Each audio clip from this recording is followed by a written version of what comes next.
পশ্চিমবঙ্গ সরকারের উদ্যোগে এবার চাকরির মেলা আমতলায়। বৃহস্পতিবার আমতলায় প্রভাস রায় গভর্নমেন্ট ITI কলেজে এই মেলা আয়োজিত হয়। আয়োজকেরা জানান, এদিন 280 জন চাকরি প্রার্থী বিভিন্ন কাজের জন্য আবেদন করেছেন।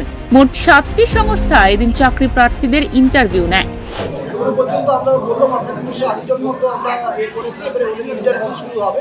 7খানা কোম্পানি এসছে, তো বিভিন্ন মানে ধারায় যারা ট্রেনিং নিয়েছেন আর কি তারা এসছেন। এবারে আমাদের কোম্পানিরাও আসছেন। এবারে ওনারা 7টা কোম্পানি ওনাদের ইন্টারভিউ নেবেন। ইন্টারভিউ নেওয়ার পর যেখানে যাদের যেভাবে পছন্দ হবে সেই অনুযায়ী ওনারা রিক্রুটমেন্ট করবেন। কি যে জব ফেয়ার হচ্ছে, এখানে 280টা আমাদের যে যারা জব সিকার ওরা রেজিস্টার করেছে এবং প্রায় সকলেই এসে গেছে, আমরা দেখে নিয়েছি।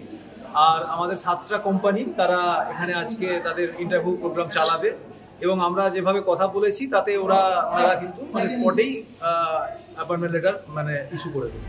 এদিন চাকরি মেলাতে ইন্টারভিউ নেওয়ার জন্য উপস্থিত ছিলেন হন্ডা সংস্থার আধিকারিকরা। বেসিক্যালি এই বছর 2024-এর আমি শুধু আঙ্গিকটা দিচ্ছি যে অলমোস্ট 2000+ ছেলে শুধু ওয়েস্ট বেঙ্গল থেকে জয়েন হয়েছে, আর 1200+ মেয়ে শুধু ওয়েস্ট বেঙ্গল থেকে জয়েন হয়েছে in creative engineer payroll in Honda and West Bengal গভর্নমেন্টের এই যে সৎ প্রচেষ্টা তাকে আমরা অবশ্যই সাধুবাদ জানাই এবং আশা রাখবো যে বেসিক্যালি অবশ্যই 2025-এ এর থেকে বেটার রেজাল্ট অবশ্যই দিতে পারবো এবং ওয়েস্ট বেঙ্গল গভর্নমেন্ট এইভাবে এগিয়ে যাবে। ক্রিয়েটিভ ইঞ্জিনিয়ার অলওয়েজ পাশে আছে।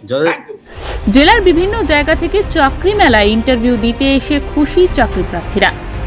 দক্ষিণ 24 পরগনা থেকে সঞ্জয় মাঝির রিপোর্ট, ওঙ্কার বাংলা।